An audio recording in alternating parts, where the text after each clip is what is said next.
السلام عليكم ورحمة الله وبركاته. الحمد لله وسلام على عباده الذين اصطفى. اللهم صل وسلم على نبينا محمد صلی اللہ علیہ وسلم. اما بعد. حضرات محترم، آپ سب کو علم ہے اللہ تعالیٰ کی توفیق سے اور آپ دوست احباب بزرگوں کی دعاؤں سے باب سجود السہوی وغیرہ کا بیان آپ کے سامنے اختصار کے ساتھ بیان کیا جا رہا ہے. کل کی نشست میں نے آپ کے سامنے سجدہ تلاوت کی دعائیں بیان کی تھی، دعا اور اس کا ترجمہ. اور وہ دعا اگر کوئی یاد کرنا چاہتا ہے تو یوٹیوب پہ جو ویڈیو لگائی جاتی ہے اس کے کمنٹ سیکشن میں وہ دعا باقاعدہ لکھی ہوئی ہے بما ترجمہ اور حوالہ. تو میں آج کے درس کی اسٹڈی کر رہا تھا تو ایک دعا مجھے اور نظر آئی جو بالکل ہی مختصر سی دعا ہے، کیونکہ کئی مرتبہ لوگ یہ کہتے ہیں کہ بہت لمبی دعا ہے تو یاد نہیں ہوتی، تو ان کے لیے میرے حساب سے یہ والی دعا بہتر رہے گی، کیونکہ جو سجدہ تلاوت ہے یہ فرض یا واجب تو نہیں ہے لیکن اس کی فضیلت بہت ہے.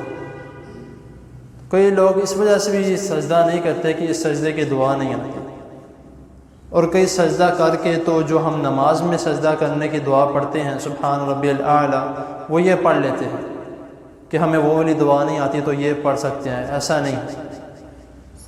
اللہ رب العزت نے، رسول اللہ صلی اللہ علیہ وسلم نے ہر ایک عمل کا اس کا ایک اپنا عمل رکھا ہے. جس طرح رکوع میں ہم سبحان ربی العظیم پڑھتے ہیں، اعلیٰ نہیں پڑھ سکتے، اسی طرح سجدے میں سبحان ربی الاعلیٰ پڑھتے ہیں، عظیم نہیں پڑھ سکتے. تو اسی طرح جو سجدہ تلاوت ہے اس میں بھی جو دعائیں رسول اللہ صلی اللہ علیہ وسلم نے ہمیں بتائی ہیں تو کوشش یہ کرنی چاہیے کہ وہی دعا پڑھی جائے. جس طرح میں نے کہا کہ اسٹڈی کرتے ہوئے یہ جو دعا میرے سامنے آئی ابن ماجہ کی جو دعا ہے حدیث نمبر 1053 میں 1053، جس میں راوی بیان کرتے ہیں کہ رسول اللہ صلی اللہ علیہ وسلم جب سجدہ تلاوت کرتے، سجدے والی جب آیت آتی تو آپ یہ وہ آیت پڑھ کر تو سجدہ کرتے اور اس سجدے میں یہ دعا پڑھتے: اللہم احطط عنی بہا وزرا واکتب لی بہا اجرا وجعلہا لی عندک ذخرا. کہ اے اللہ، کہ یہ جو میں نے سجدہ کیا ہے آپ کے سامنے تو اس سجدے کی وجہ سے میرے جو گناہوں کا بوجھ ہے وہ مجھ سے ہٹا دے. واکتب لی بہا اجرا، تو سجدہ کرنے کا جو میں نے آپ کے سامنے سجدہ کیا ہے اس کا مجھے بہترین اجر یا اس کے لیے میرا اجر لکھ لے. وجعلھا لی عندک ذخرا، اور اس سجدے کو میرے لیے ذخیرہ بنا دے کیونکہ آخرت کے لیے. تو یہ مختصر سی دعا ہے، چند الفاظ ہیں، تو کوشش کر لیں کہ یہ دعا جو ہے وہ لازمی یاد کر لیں. ورنہ وہ جو کل میں نے دعا بتائی تھی جو اکثر لوگوں کو یاد یہی کروائی جاتی ہے وہ بھی ہے سجد وجہی للذی خلقہ وصورہ، جو آگے یہ بھی دعا ہے تو یہ بھی یاد کر لیں. تو یہ بھی جو میں نے آج دعا پڑھی ہے اللہم احطط لی، یہ بھی انشاءاللہ تعالیٰ کمنٹ سیکشن میں میں لکھ دوں گا. اس کے علاوہ میں نے ساتھ یہ بھی بات کی تھی کہ میں انشاءاللہ تعالیٰ یہ بھی بتاؤں گا کہ کون کون سی صورت میں جو سجدے کے متعلق ہے. تو اگر وہ میں ایک ایک کر کے بیان کروں تو ہو سکتا ہے شاید مشکل ہو جائے، تو وہ انشاءاللہ تعالیٰ ایک ایک کر کے وہ بھی میں، اگر کسی کا دل کرتا ہے کہ دیکھنے کے لیے کہ کون کون سی آیت میں سجدہ ہوتا ہے یا کہاں کہاں کون کون سے سپارے میں، وہ بھی انشاءاللہ تعالیٰ میں اسی ویڈیو کے جو کمنٹ سیکشن ہے اس میں لکھ دوں گا. قرآن مجید میں کل 15 سجدے ہیں، سجدہ تلاوت جو ہیں. کئی لوگ کہتے ہیں 14 ہیں، ایک سجدہ نہیں ہے. جس سجدے کا وہ انکار کرتے ہیں اس صورت کا رسول اللہ صلی اللہ علیہ وسلم نے باقاعدگی سے سجدہ کیا. سورہ حج میں جو 2 سجدے آتے ہیں، ایک تقریباً میرے خیال سے شاید درمیان میں آتا ہے، اور ایک آخر میں جو چند آیتیں پہلے جو سجدہ آتا ہے، تو وہ رسول اللہ صلی اللہ علیہ وسلم نے لازمی کیا. اور یہاں تک کہ حدیث کے الفاظ ہیں کہ آپ صلی اللہ علیہ وسلم نے فرمایا کہ اگر کسی نے یہ 2 سجدے نہیں کرنے تو وہ یہ صورت ہی نہ پڑے. تو اسی کا ہم انکار کرتے، تو کوشش کرنی چاہیے جو قرآن مجید میں جو رسول اللہ صلی اللہ علیہ وسلم نے جو آیتیں آپ صلی اللہ علیہ وسلم نے لکھی یعنی کہ بیان کی ہیں، تو آپ صلی اللہ علیہ وسلم نے کس لیے کی ہیں؟ امت کے لیے، امت کی ہدایت کے لیے، رہنمائی کے لیے. تو ہمیں کوشش کرنی چاہیے جو آپ صلی اللہ علیہ وسلم نے کیا ہے کم از کم اس کے اوپر تو عمل کریں. ہم اپنی باتیں بیچ میں ایڈ کرتے ہیں یا اپنی مرضی سے بیچ میں اضافہ کر لیتے ہیں، یہ ٹھیک نہیں. اور اس کے علاوہ اگر ہم نماز میں سجدہ کرتے ہیں، یعنی کہ تلاوت کر رہے ہیں امام صاحب، تو سجدہ کرتے وقت تو یہ لازمی ہے کہ جب سجدے میں جانا ہے تو اللہ اکبر کہہ کر سجدے میں جانا ہے، اور جب سجدے سے اٹھنا ہے تو اللہ اکبر کہہ کر سجدے سے اٹھنا ہے. کیونکہ رسول اللہ صلی اللہ علیہ وسلم کا طرز عمل تھا کہ جب آپ نماز پڑھاتے تو اللہ اکبر کہہ کر ہی جھکتے، یعنی رکوع کے لیے یا سجدے کے لیے، اور جب اٹھتے تب بھی اللہ اکبر کہتے.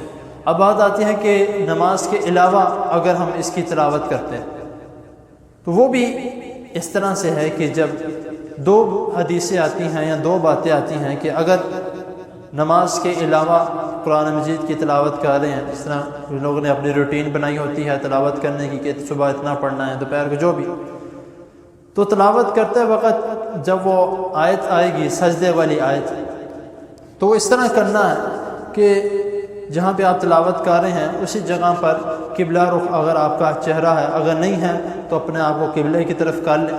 قبلے کی طرف کر کے کھڑے ہو کر، بہتر یہ ہے کہ کھڑے ہو کر جس طرح، کیونکہ یہ نماز والی ایک سمجھ لے کہ سجدہ، تو کھڑے ہو کر اللہ اکبر کہہ کر سجدے میں چلے جائیں اور اللہ اکبر کہہ کے اٹھ جائیں. تو ایک اور 2 باتیں بھی آتی ہیں. کئی مرتبہ اگر ہم نماز سے ہٹ کے یہ سجدہ کرتے ہیں تو کچھ لوگ اٹھنے کے بعد سلام بھی پھیرتے ہیں، تو اس کے متعلق محدثین کہتے ہیں کہ یہ کسی حدیث سے ثابت نہیں ہے کہ اٹھ کے سلام پھیرنا. تو اسی لیے اسے بھی یعنی کہ گریز کرنا چاہیے. صرف سجدہ کر کے اٹھ جائیں، آگے اپنی تلاوت شروع کر دیں تو سلام پھیرنے کی ضرورت نہیں. اللہ اکبر کہہ کر نیچے جا سکتے ہیں، واپس اٹھ کر بھی اللہ اکبر کہنا. یہ بھی تقریباً زیادہ تر جو محدثین ہیں انہوں نے یہی لکھا ہے کہ ادھر بھی اللہ اکبر ضروری نہیں ہے. صرف نیچے جاتے وقت یعنی جھکتے وقت اگر کوئی اٹھتے وقت کہہ لے تو کہ گناہ نہیں ہے. اور یہ سجدہ کرتے جو سجدہ تلاوت ہے اگر یہ کر لیا جائے تو افضل ہے، یعنی کر لیا جائے تو اس کی فضیلت بہت ہے. کیونکہ جو میں نے آپ کے سامنے دعا پڑھی ہے اس میں جو الفاظ ہیں وہ بہت ہی خوبصورت اور جامع الفاظ ہیں، تو اس لیے بہتر ہے کہ تلاوت کرتے وقت یہ سجدہ لازمی کیا جائے. اگر نہیں کرتا یا بھول جاتا ہے تو اس میں کوئی گناہ والی بات نہیں ہے. جب آپ کو یاد آتا ہے کہ میں نے اس طرح میں تلاوت کر رہا تھا، تلاوت کرتے ہوئے سجدہ آیا تھا وہ میں نے نہیں کیا یا میں بھول گیا، تو اسی وقت سجدہ کر لے، یہ بھی کر سکتے ہیں، اس کا بھی کوئی گناہ نہیں. تو یہ جو طریقہ کار ہے یہ سجدہ تلاوت کا، میں نے ایک ہی درس میں اسی لیے بیان کر دیا کیونکہ زیادہ تر اس کی احادیث وہ صورتوں پہ ہی ہے کہ اس صورت میں ادھر سجدہ ہے، اس صورت میں ادھر سجدہ ہے. تو میں نے اسی لیے ایک ہی درس میں ساری بات جو ہے وہ آپ کے سامنے بیان کر دی ہے کہ سجدہ تلاوت کے متعلق جو رسول اللہ صلی اللہ علیہ وسلم سے متعلق احادیث ہیں وہ ایک ہی درس میں. کل میں نے آپ کے سامنے 2 دعائیں جو ہیں وہ بیان کی تھی، اور آج تیسری دعا تو باقی، اور اس کے متعلق جو سجدہ تلاوت آگے انشاءاللہ تعالی سجدہ شکر کے متعلق 1-2 احادیث ہیں وہ اللہ تعالیٰ کے فضل و کرم سے بیان کی جائیں گی. اللہ تعالیٰ کے حضور دعا ہے اللہ تعالیٰ ہمیں جو سنا ہے اس کو سمجھنے کی، اس پر عمل کرنے کی توفیق عطا فرمائے. جزاک اللہ.